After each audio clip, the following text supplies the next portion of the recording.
Le Grand Israël par Jean-François Legrain dans la revue Esprit du 5-6 mai juin 1983. Alors, petite biographie succincte de l'auteur. Jean-François Legrain est historien arabisant, Paris 4 et INALCO. Jean-François Legrain est chargé de recherche au Centre national de la recherche scientifique, CNRS, depuis 1990. Affecté à l'Institut de recherche et d'études sur le monde arabe et musulman, IREMAM, Maison Méditerranée des sciences de l'homme, MMSH, d'Aix-en-Provence depuis 2012. Il enseigne également à Aix-Marseille Université et à l'Institut d'études politiques d'Aix-en-Provence. Alors, le Grand Israël en marche. L'opération Paix pour la Galilée, lancée en juin 1982 et menée jusqu'à Beyrouth, n'a pu étonner que les innocents ou ceux qui voulaient croire à la version officielle, qui parlait d'une opération limitée à une profondeur de 40 kilomètres afin de désamorcer la réprobation internationale. Préparée depuis plusieurs années par l'état-major israélien, avec consultation des stratèges américains, elle visait à la destruction physique des chefs et des combattants de l'OLP, ainsi qu'à l'anéantissement de ces structures sociopolitiques parmi la population civile. Surtout, une telle décision découlait directement des options du Likoud, approuvées par l'électorat israélien depuis 1977, concernant le présent et l'avenir des territoires occupés. Jusqu'en 1977, les territoires occupés représentaient dans les mains des gouvernements travaillistes une monnaie d'échange avec les pays arabes. Une partie de ces territoires pourrait être rétrocédée à chacun des pays de la confrontation en échange d'accords de paix. On éviterait ainsi la création d'un État national, le problème palestinien ayant été résolu par les régimes en place. Le pouvoir travailliste devait inaugurer en 1967 une politique d'implantation dont la géographie témoigne de cette visée globale, esquissée par Yigal Allon, alors vice-président du Conseil. Création d'un cordon de sécurité dans la vallée du Jourdain grâce à un chapelet de colonies agricoles, protection de Jérusalem réunifiée par une ceinture de forteresses résidentielles. Les zones à forte densité palestinienne seraient rendues au royaume achémite, relié par un corridor passant à Jéricho.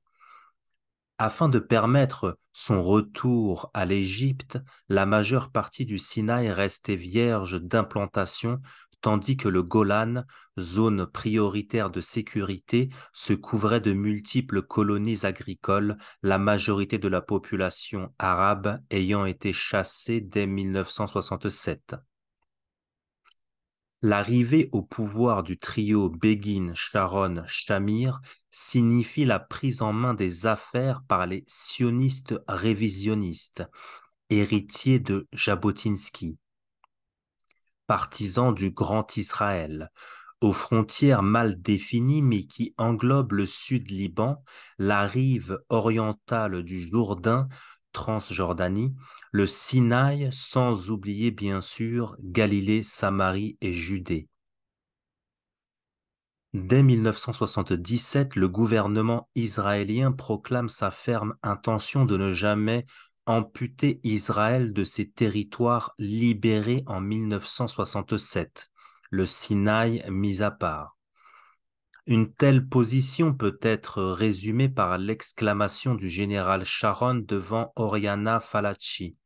Les rendre, vous plaisantez, on ne peut rendre que ce qui ne vous appartient pas. La Judée et la Samarie nous appartiennent depuis des milliers et des milliers d'années, depuis toujours. La Judée et la Samarie, c'est Israël, et Gaza aussi. dans le Nouvel Observateur, 28 août 1982. Il était évident qu'une telle politique impliquait la destruction de toute revendication nationale palestinienne. Par conséquent, l'élimination de l'OLP, son vecteur politico-militaire. Cette nécessité étant d'autant plus urgente que l'OLP risquait de devenir un interlocuteur reconnu par la communauté internationale. Le respect scrupuleux du cessez-le-feu de juillet 1981 prouvait sa crédibilité diplomatique et qu'il était connu qu'Arafat se contentait désormais de réclamer la Palestine arabe créée par l'ONU en 1947, menace directe contre l'expansionnisme israélien. Cette thèse trouve un appui dans les propos de M. Sharir, ministre israélien du Tourisme, qui révèle le 13 janvier 1983 que l'OLP avait proposé à Israël, 2 mois avant la guerre, un accord de non-agression. Le rejet du plan Reagan par M. Begin et celui d'une rencontre avec le roi Hussein sur la base de ce plan confirment ce refus de reconnaître le droit des Palestiniens à l'existence. Pour Israël, toute négociation doit s'inscrire dans la dynamique des accords de Camp David, accords dont l'interprétation beginienne alléguée se trouve rejetée par les deux autres co-signataires. L'autonomie transitoire ne viserait que les populations, les territoires étant eux-mêmes annexés et ne déboucherait en aucun cas sur une autodétermination des Palestiniens. Nous assistons actuellement aux premiers résultats tangibles de la mise en œuvre de cette politique. La Cisjordanie se trouve dorénavant totalement imbriquée dans Israël, tandis que dans le même temps des structures d'apartheid s'inscrivent dans le paysage même et fondent une annexion de facto. Les liens de plus en plus étroits qui enserrent la Cisjordanie et Gaza dans la dépendance d'Israël concernent les domaines politiques, économiques et sociaux. Depuis 1980, les autorités d'occupation s'attachent à détruire systématiquement toutes les structures nationales palestiniennes ou ce qui en tient lieu dans les ordres symboliques et administratifs. Expulsion ou destitution des maires élus, dissolution des conseils municipaux et villageois, étouffement financier des municipalités et des sociétés de bienfaisance, Croissant Rouge, Hôpitaux Macassède, Union des femmes. Aucun domaine ne reste étranger aux interventions quotidiennes de l'occupant. Parmi les dernières en date, rappelons les ingérences dans les affaires religieuses avec la tentative d'expulsion de l'archevêque arménien et dans les affaires universitaires avec l'obligation pour les enseignants étrangers de signer un serment d'allégeance à Israël. Sur le plan économique, la Cisjordanie et Gaza meurent d'asphyxie. En entravant l'investissement productif, la modernisation du matériel industriel et le crédit, en confisquant les terres et en restreignant l'utilisation de l'eau, Israël condamne cette économie à la mort lente, favorisant l'émigration de la main-d'œuvre palestinienne qualifiée vers le monde arabe et l'Occident, tout en se réservant l'exploitation à bas prix de la main-d'œuvre non qualifiée. La Cisjordanie devient par le même mouvement le premier importateur de produits israéliens. La répression individuelle et collective, quant à elle, se poursuit avec autant d'acharnement. Un procès en cour martiale d'officiers et de soldats israéliens a révélé des ordres écrits de l'état-major visant à harceler indistinctement la population palestinienne dans son ensemble et pas seulement les manifestants éventuels. Garder à vue durant 10 jours tous les suspects ou personnes figurant sur des listes préétablies, renouveler ces arrestations de façon régulière, tirer dans les jambes des manifestants. Il y eut de nombreux morts durant la répression des manifestations de mars-mai 1982. Faire payer de très grosses amendes à tous les contrevenants, telles sont les mesures préconisées officiellement par le général Eitan afin de pousser à l'exode une population effondrée. À ces mesures de répression étatique s'ajoute depuis quelque temps la montée du terrorisme des colons, plasticage de la mosquée Al-Aqsa et de diverses écoles, usage d'armes de guerre contre la population, etc. Libération, 12-13 mars 1983. Davar, 17 décembre 1982. Traduit in Eurabia et Palestine, Solidarité.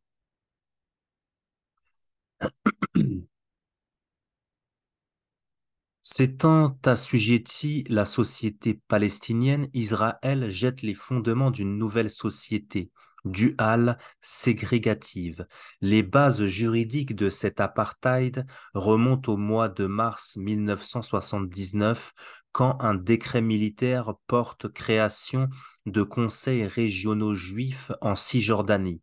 Un autre décret militaire de mars 1981, celui-là, porte création de conseils locaux dans les 5 grandes colonies urbaines. Désormais, la loi israélienne régit directement près des 2 tiers de la Cisjordanie. Corollaire de ces créations est l'instauration d'une administration civile en novembre 1981.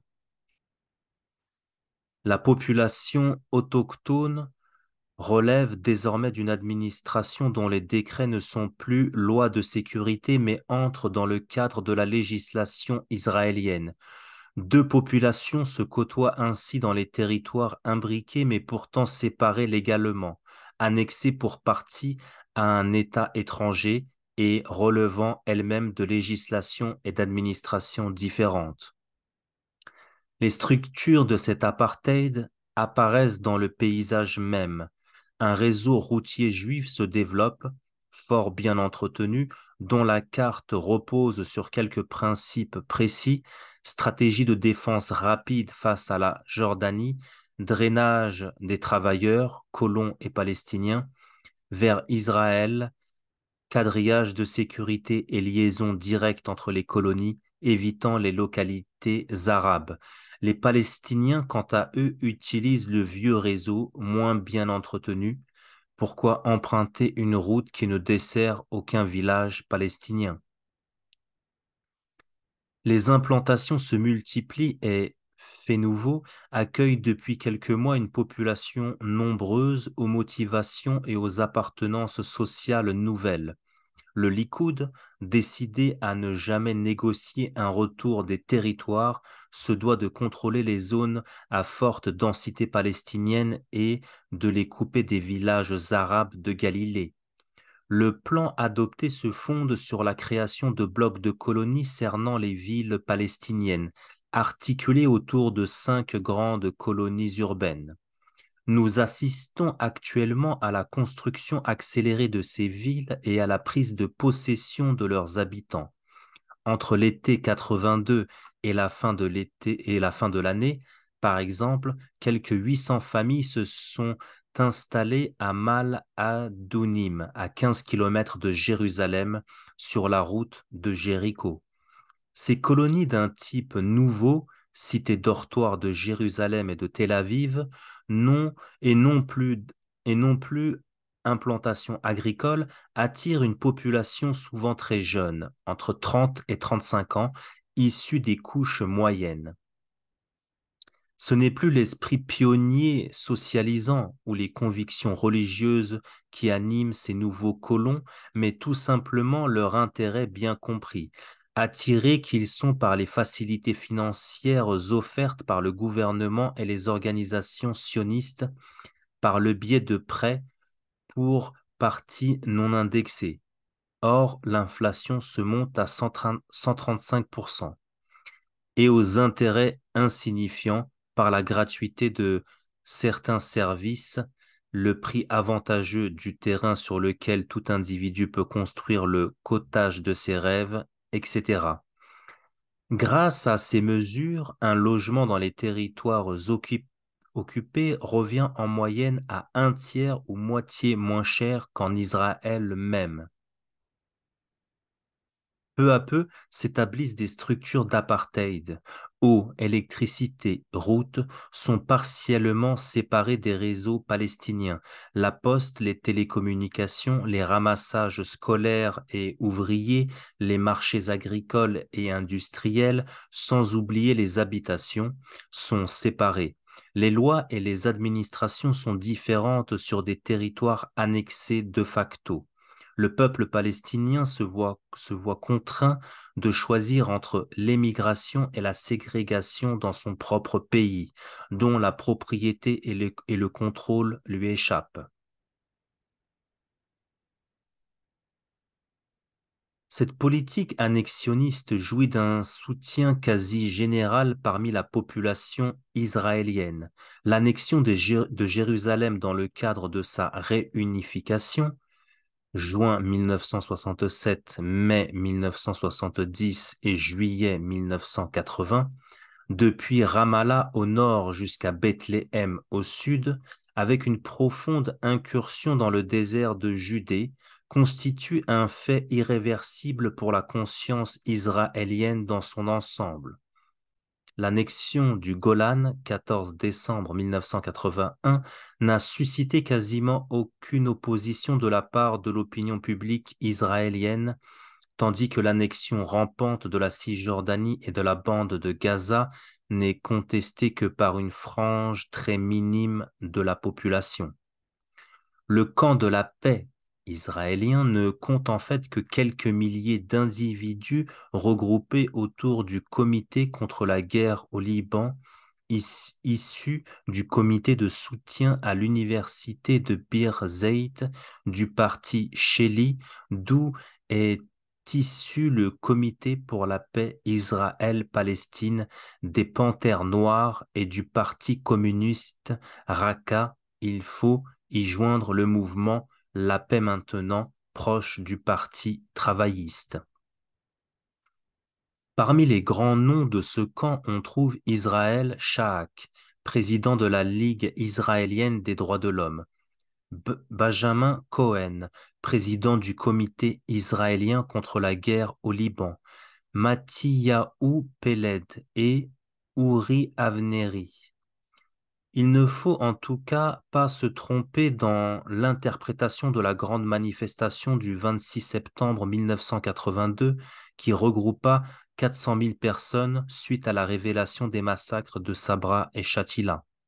Il n'était aucunement question de contester la politique palestinienne du gouvernement, mais de réclamer la constitution d'une enquête.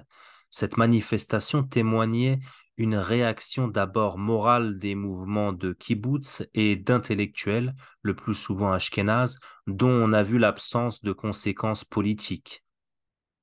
Dès lors, le soutien quasi général accordé à la politique du Likoud en matière d'annexion et d'implantation risque bien de traduire l'évolution de la société israélienne tant dans les domaines sociaux que dans les domaines économiques et stratégiques. Depuis 16 ans maintenant, ces territoires appartiennent à l'imaginaire israélien. Des milliers de jeunes ont toujours connu Jérusalem, Naplouse et Hébron sous la domination juive et il ne leur viendrait plus à l'idée de quitter ces terres. Aux sionistes religieux ou ultranationalistes qui de tout temps ont revendiqué le grand Israël s'ajoutent les Israéliens moyens, laïcs, pour qui les habitudes et les avantages tirés de l'occupation ont peu à peu transformé l'état de fait en état de droit. À cet état psychologique, il faut ajouter les nécessités économiques. Si les sionistes de la création de l'État visaient à l'édification d'une société juive indépendante de ses voisins, cf. La politique du travail juif, très vite la réalité israélienne s'est transformée en un fait colonial. par le biais d'abord de l'exploitation des masses arabes intégrées à l'État, puis, dans un cadre plus large, avec les conquêtes de 1967. Imbriqués dans les circuits économiques israéliens, les territoires occupés sont devenus indispensables à leur fonctionnement. Leur rétrocession provoquerait immanquablement l'effondrement de pans entiers de l'édifice économique.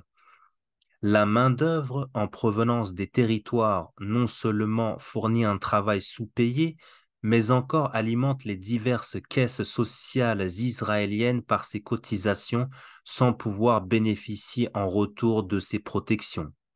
Sans elles, les gros travaux d'équipement, dans la construction principalement, ne sauraient être menés. Les entreprises à l'équilibre financier précaire feraient faillite immédiatement. D'autre part, la Cisjordanie absorbe 25% des exportations israéliennes, se plaçant au premier rang de ses clients. Pareilles implémentations.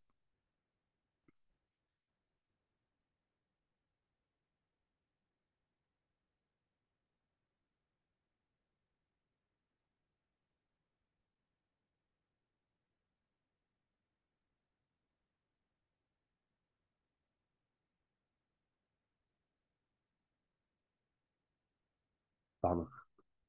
Pareils impératifs économiques ne sont d'ailleurs pas étrangers à l'invasion du Liban.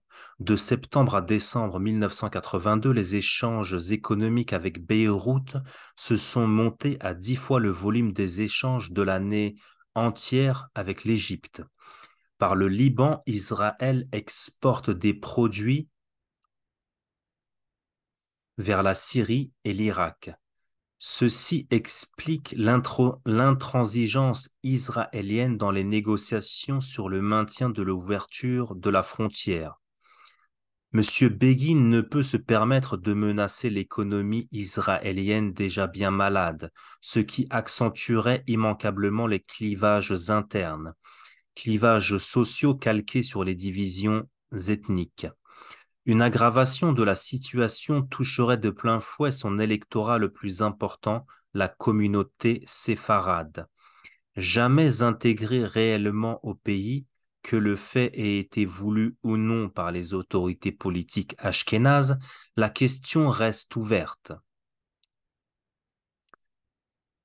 Note de bas de page. CF, le second Israël, numéro spécial des temps modernes, mai 79, Haroun Jamous, Israël et ses Juifs, essai sur les limites du volontarisme.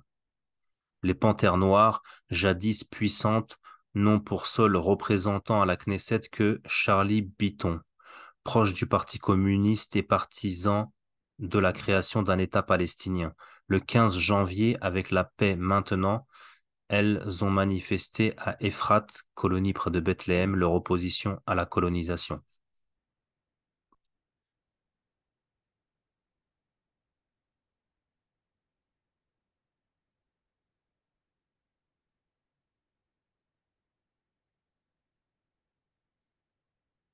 Alors,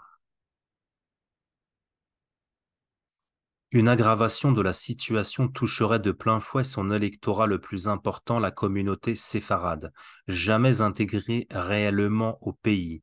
Que le fait ait été voulu ou non par les autorités politiques ashkénazes, la question reste ouverte.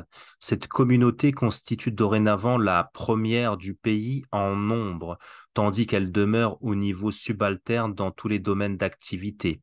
Son mécontentement, elle l'a fait connaître en 1977 par son rejet de l'establishment travailliste, symbole à ses yeux de l'oppression ashkénaze depuis la création de l'État, et l'a maintenue en 1981. Première victime de la crise économique, la communauté séfarade se jette à corps perdu dans le jusqu'au boutisme, principalement face au monde arabe dont elle est issue et qu'elle charge de tous les maux. Elle rejoint par là les faucons ashkénazes, irrédentistes par l'idéologie. À ces diverses raisons sociopolitiques, Il faut ajouter l'éternel argument de la sécurité, allégué par les travaillistes bien avant 1967 déjà. Cependant, si Moshe Dayan revendiquait une profondeur stratégique, maintenant les forces armées arabes à une certaine distance des points névralgiques, distance suffisante pour permettre une riposte, les nouveaux stratèges au pouvoir évoquent au contraire l'éparpillement des forces israéliennes, tant physiques qu'économiques et stratégiques, forces mêlées aux Palestiniens pris en otage face à une éventuelle menace nucléaire. La Samarie devient par exemple le centre des industries israéliennes les plus avancées techniquement, principalement dans le domaine électronique. Toutes ces raisons conjoncturelles ne font en fait que conforter l'orientation essentielle du sionisme pour qui l'espace constitue le pivot. Contre l'expérience marxiste qui désignait la déspatialisation de l'identité juive liée à une transformation des rapports de production, comme solution de la question juive, le sionisme préconisa la constitution d'une nouvelle entité spatiale, lieu de la judéité, avec le shtetl, communauté villageoise juive d'Europe centrale, pour modèle, mais vaste et autonome sur un territoire unique qui sera, par décision politique, la Palestine redécouverte. Une fois le territoire délimité et conquis, le pouvoir en planifie l'occupation par un volontarisme exemplaire. En occupant de nouvelles terres après la guerre des 6 jours, Israël se trouve confronté aux mêmes exigences qu'après 1948. Afin de préserver son autonomie et sa judéité étatique, il se doit soit d'expulser les non-juifs, soit de les contenir dans un statut à part. Comme en 1948, les deux solutions furent mises à contribution. Les Druzes du Golan furent chassés, les Palestiniens poussés à l'exil par la politique que nous avons décrite, tandis que l'apartheid se met en place pour ceux qui restent. Quel facteur pourrait un jour peut-être remettre en question cette politique impériale? D'entrée de jeu, nous pouvons écarter, semble-t-il, une victoire militaire arabe ou palestinienne, l'éparpillement des forces militaires palestiniennes, les désunions profondes entre pays arabes, minés pour beaucoup par des régimes dictatoriaux, et l'écrasante supériorité militaire israélienne rendent toute victoire arabe difficilement concevable. Un retournement de la conscience israélienne semble lui aussi improbable. Il faudrait un décentrement de la judéité en dehors d'elle-même, une ouverture à une conscience politique et morale universelle. Les réactions fort limitées à la comédie du couple Begin-Sharon, qui a fait suite aux recommandations de la commission Kahan, laissent deviner la longueur du chemin qui reste à parcourir. La démocratie israélienne s'arrête aux portes de la judéité. Lavée de l'opprobre par l'incantation démocratique, l'armée israélienne peut poursuivre en toute quiétude son œuvre impériale sur les peuples arabes. Deux facteurs de changement peuvent cependant être envisagés. La première menace viendrait des États-Unis. On peut imaginer que, suite à une poussée révolutionnaire interne à certains pays arabes producteurs de pétrole et appartenant à l'orbite américain, les États-Unis soient contraints de calmer les ardeurs de leur premier allié dans la région. Élément d'une pacification arabe, la rétrocession d'une partie de la Cisjordanie au roi Hussein serait envisageable. Une réduction significative de l'aide civile américaine précipiterait la crise économique. Les États-Unis ne peuvent se permettre de toucher directement à la défense, sinon symboliquement, et adoucirait M. Begin. Pourtant, les États-Unis sont-ils décidés à payer ce prix? L'histoire récente montre qu'ils n'ont pas hésité à sacrifier Sadat sur l'autel de leur soutien inconditionnel à Israël. Seront-ils prêts à sacrifier le régime saoudien ou celui de tel ou tel État du Golfe? L'autre menace structurelle, celle-là, réside dans la démographie. Selon les prévisions de l'Organisation sioniste mondiale, la Cisjordanie, sans compter Jérusalem, devrait compter fin 1986 entre 80 et 100 000 juifs. Dans 30 ans, 1,4 million d'Israéliens côtoieraient 1,6 million de Palestiniens. De telles projections laissent rêveurs. Un premier phénomène aux incidences considérables pour l'histoire d'Israël concerne le renversement de la balance entre l'émigration et l'immigration. En 1980, le nombre de Juifs quittant Israël dépasse l'apport de l'Aliyah, puisque 27 000 départs sont enregistrés pour 20 428 entrées. La situation s'est encore aggravée en 1981, qui n'a connu que 12 579 immigrants pour plus de 20 000 départs. À ce phénomène menaçant à long terme s'ajoute le déséquilibre croissant dans la répartition de la population israélienne entre juifs et non-juifs. Tandis que l'accroissement annuel de la population juive est de 2,53%, celui de la population arabe israélienne atteint le taux record de 3,93%. Ces deux phénomènes, conjugués à l'émigration juive d'Israël vers la Cisjordanie, ont conduit ces derniers temps à une déjudaïsation de la Galilée. Suite au départ des Juifs touchés par le chômage et la crise économique vers les banlieues de Tel Aviv ou des territoires, la terre est laissée à l'abandon. Il est interdit de la vendre aux Arabes, tandis que des observatoires sont établis au point stratégique afin de préserver une présence juive. Si une telle inflexion devait se poursuivre, nul ne peut en prévoir les effets quant aux relations entre les populations arabes israéliennes et celles des territoires. On peut craindre cependant une précipitation juive israélienne vers les solutions extrêmes. Jean-François Legrain.